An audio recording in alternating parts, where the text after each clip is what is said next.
Hello बच्चों, आप सभी का स्वागत है यूनिवर्सल टोटल फिजिक्स के ऑनलाइन सेशन में। आज हम सब मंथली टेस्ट 1 जो विद्युत आवेश, कूलाम बल, विद्युत क्षेत्र और गॉस के प्रमेय से संबंधित सारे क्वेश्चन थे, उसका हम सब पार्ट 1 में 7 क्वेश्चन का डिस्कशन किए थे, जो बहुत अच्छे ढंग से आपको समझ में आया था। अब जो बाकी 13 क्वेश्चन को इस वीडियो में हम डिस्कशन करेंगे, जिससे आपका फ्लक्स से संबंधित और विद्युत क्षेत्र से संबंधित सारे कंसेप्ट क्लियर हो जाएगा। इसके लिए आप अंत तक वीडियो में बने रहें। तो यहाँ सब इसमें 8वां क्वेश्चन ये था कि दिए गए तलों से गुजरने वाले विद्युत फ्लक्स φ1, φ2, φ3 हो, तो ये ऑप्शन में दिया था। तो देखें तो तल का एक का त्रिज्या r/2 है, एक का त्रिज्या r है, दूसरा का त्रिज्या 2r, लेकिन सब के अंदर आवेश कितना है? Capital Q, capital Q, capital Q। तो फ्लक्स जो होगा यहाँ से भी लगाएंगे फॉर्मूला गॉस के प्रमेय से Q इन बटा जाई नॉट।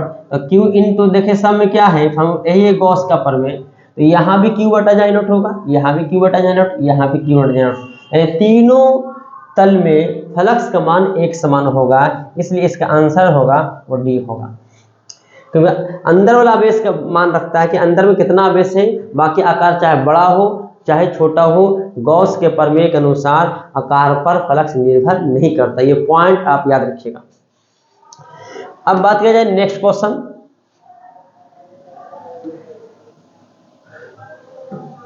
क्वेश्चन नंबर 9 की बात किया जाए।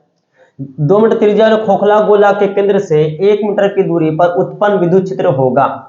यहाँ पे खोखला गोला बोला है और कितना त्रिज्या दिया है? 2 मीटर दिया है बाबू, और 1 मीटर के अंदर यानी 1 मीटर की दूरी पर, यानी अंदर में निकालना है विद्युत क्षेत्र का मान। और खोखला गोला के अंदर विद्युत क्षेत्र का मान क्या होता है? 0 होता है, क्योंकि अंदर में आवेश होता नहीं। बात किया जाए क्वेश्चन नंबर 10। तो 10 में 2 मीटर त्रिज्या वाले ठोस गोला है और अचालक है।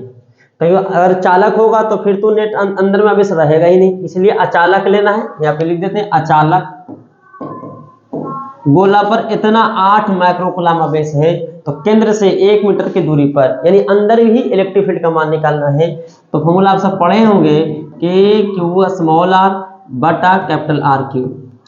यहाँ से K का मान रख दीजिए 9 गुना 10 के पावर 9, Q का मान दिया है 8 माइक्रो है, 10 के पावर -6, R 1 मीटर की दूरी पर, R यानी 2 का Q त्रिज्या है, इसका वैल्यू 8 आएगा, 8 यानी कट के 9 गुना 10 के पावर 3 आएगा न्यूटन पर कूलम, क्योंकि 9 में 6 गया 3 आएगा। तो ऑप्शन इसमें है ऑप्शन नंबर ए। आप उतार सकते हैं और वीडियो को रोक कर। क्वेश्चन नंबर बात किया जाए 10 का कि इतना कूलाम पर मीटर आवेश के रैखिक घनत्व वाले बेलन के कारण बाहर अक्ष से 9 सेंटीमीटर की दूरी पर विद्युत क्षेत्र का मान। तो आप पहले से जानते हैं बेलन के बाहर विद्युत क्षेत्र का फॉर्मूला होता है 2k लैम्डा बटा स्मॉल r, और k का मान याद होगा 9 गुना 10 के पावर 9, और लैम्डा का मान क्वेश्चन में दिया है 2 माइक्रो, माइक्रो का मान 10 के पावर -6, और बटा में कितना दूरी पर? 9 सेंटीमीटर। तो 9 गुना 10 के पावर -2, क्योंकि हमको लाना किस में है? मीटर में। तो 9 से 9 कैंसिल हो गया, यहाँ से 2 दूनी 4 हो जाएगा, और -3, 9 में से 6 गया, +3 ऊपर से 2 जाएगा, तो -2 ऊपर जाएगा तो +2, तो 3 2 5 न्यूटन पर कूलम। यानी इसमें ऑप्शन है option number D. Question number 12 की बात किया जाए तो आवेशित लंबे तार के कारण बिंदु पर विद्युत क्षेत्र का फॉर्मूला ही है, डायरेक्ट अभी जस्ट बताए हैं 2k लैम्डा बटा स्मॉल r, ये फॉर्मूला है। क्वेश्चन नंबर अगर 13 की बात किया जाए तो आवेशित पतले चादर के कारण विद्युत क्षेत्र का फॉर्मूला 12 बताए थे, याद कर लीजिएगा, सिग्मा बटा 2 जाए, बोर्ड में पूछता भी है। 14 में 2 एक समान पिंडों में को आपस में रगड़ा जाए तो उस पर आवेश का मान क्या होगा? जब 2 पिंड आपस में लगड़ते हैं तो दोनों में क्या होगा? एक पिंड से इलेक्ट्रॉन निकलता है, दूसरे पिंड में जाता है, तो एक ऋणावेशित और दूसरा धनावेशित होता है। लेकिन जितना इलेक्ट्रॉन एक पिंड से निकलकर दूसरे पिंड में गया है तो वहां पे एक उतना इलेक्ट्रॉन बढ़ गया, इतना ही इलेक्ट्रॉन दूसरे में कमी आ गया है। ये दोनों पर आवेश का मान तो समान होगा, लेकिन चिन्ह क्या होगा? विपरीत होगा। इसका आंसर बी होगा। जैसे फिर समझाते हैं कि अगर एक इलेक्ट्रॉन पिंड एक से दूसरे पिंड में गया हो तो एक दूसरे पिंड में एक इलेक्ट्रॉन बढ़ गया, तो उसका मान होगा -1.6 गुना 10 के पावर -19 कूलम। और पहला पिन में एक इलेक्ट्रॉन निकला है तो उस पर भी आवेश का मान कितना होगा, प्लस 1.6 गुना 10⁻⁻⁻⁹ कूलम। दोनों में आवेश का मान तो समान है क्योंकि एक में इलेक्ट्रॉन बढ़ा एक में इलेक्ट्रॉन कमी हुआ, लेकिन एक प्लस में एक माइनस में, तो यहाँ पे आवेश का मान पूछा है इसलिए समान होगा। क्वेश्चन नंबर 15 की बात किया जाए,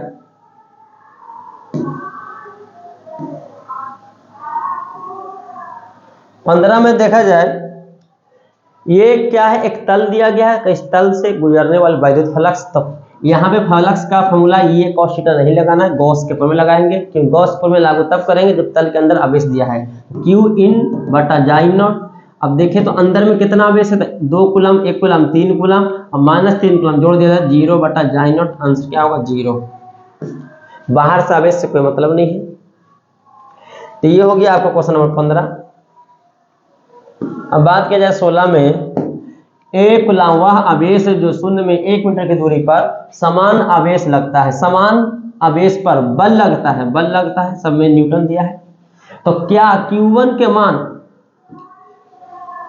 यहाँ पे Q1 के मान भी 1 कूलम दिया है, दूरी दिया है 1 मीटर और समान आवेश लिखा हुआ है, यानी Q2 भी कितना होगा 1 कूलम ही होगा। तो F बराबर पूछा है भाट, तो यहाँ से फॉर्मूला लगा दीजिएगा F बराबर K Q1 Q2 बटा R स्क्वायर। K का मान 9 गुना 10⁹9 और Q1 भी 1 Q2 भी 1 और R भी 1 का स्क्वायर। तो आंसर कितना आएगा 9 गुना 10⁹9। आराम से देख लीजिए, यहाँ पे कैलकुलेशन हुआ तो आंसर जो आ रहा है वो सही आएगा। बात किया जाए 17 में, कहता A और B एक दूसरे को आकर्षित करता है, प्रश्न में A जो है और B एक दूसरे को आकर्षित कब करेगा, जब एक प्लस में हो दूसरा क्या हो माइनस में। आकर्षित करने के लिए एक प्लस एक माइनस होना चाहिए। फिर प्रश्न में क्या कहता है A और C, अब बात कर रहा A फिर C एक दूसरे को क्या कर रहा आकर्षित करेगा। तो आकर्षित कब करेगा, यहाँ पे जब ये तो कन्फर्म है कि प्लस ही होगा क्योंकि यहाँ पर लिख चुके हैं, और सी क्या होना पड़ेगा आकर्षित के लिए माइनस। बी सी क्या करेगा, बी और सी एक दूसरे को प्रतिकर्षित करेगा। तो सर अगर मान लेते ए पॉजिटिव नहीं होता नेगेटिव होता तो बी क्या होना पड़ता है पॉजिटिव होना पड़ेगा, क्योंकि आकर्षण है। तो यहाँ पे ए नेगेटिव होगा तो इसके लिए आकर्षित के लिए क्या होना पड़ेगा, इसको भी प्लस होना पड़ेगा, इसलिए बी और सी भी एक दूसरे को प्रतिकर्षित करेगा। क्वेश्चन नंबर 18 की देखा जाए तो यहाँ पे चार तल है जो भिन्न भिन्न आकार का है, लेकिन सबके अंदर आवेश देखा जाए क्यू क्यू क्यू, तो फ्लक्स जो होगा क्योंकि फ्लक्स ही पूछा है, हम लगाएंगे गॉस के पर में क्यू इन बटा जाई नॉट। तो क्यू सब में समान है तो क्यू बटा जाई नॉट, क्यू बटा जाई नॉट, क्यू बटा जाई नॉट, यानी सब में फ्लक्स का मान समान होगा, सारे चित्रों के साथ बराबर होगा फ्लक्स। यानी हम पहले ही बोल चुके हैं कि गॉस के प्रमेय के अनुसार फ्लक्स आकार पर निर्भर नहीं करता है, बस उसके अंदर उपस्थित आवेश का मान निर्भर करेगा। बस 19 नंबर देख लीजिए, कूलाम बल सबको पता है, कूलाम बल का फॉर्मूला आप जस्ट लिखे भी थे कि Q1 Q2 बटा R स्क्वायर। Q1 Q2 आवेश है और R दोनों आवेशों के बीच की दूरी है, और K हुआ इसमें K वैल्यू तुम पढ़ा होगा 1/4 पाई जाई, जहाँ जाई विद्युतशीलता है, परावर्तकता है, यानी माध्यम का गुण है, यानी F निर्भर किया माध्यम पर भी, दोनों आवेशों पर भी, R पर भी, आवेश पर, माध्यम पर, दूरी पर, यानी आंसर क्या उसका होगा D। और सबसे आखिरी क्वेश्चन देखा जाए,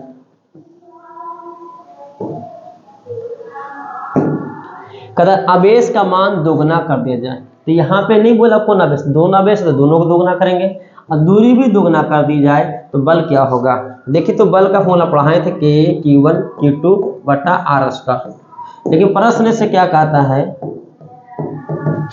अब यहाँ पे क्या कर रहे हैं, F नहीं F डैश होगा कि Q1 भी 2Q1 और Q2 भी दोगुना कर दिए हैं और R भी 2R कर दिए हैं, तो दूनी 4 ऊपर नीचे भी आएगा R 2R का होल स्क्वायर 4, तो 4 4 कैंसिल हो जाएगा, तो K Q1 Q2 बटा R स्क्वायर, यानी F डैश देखा जाए तो F के बराबर आ गया, जो F था वही F डैश आया है, यानी इसका मान क्या वही रहेगा। तो उम्मीद है कि आपको ये अच्छे ढंग से सारे क्वेश्चन समझ में आ चुका होगा। अब इसको आप बढ़िया से इसको बना भी लीजिए, अगर और नोट्स बोले भी हैं कि डीपीपी जो टेस्ट का क्वेश्चन है उसका अलग रखा जाए कॉपी और उसमें सोल्यूशन कर ले। तो फिर मिलते हैं हम सब नेक्स्ट वीडियो में, तब तक के लिए आप धन्यवाद।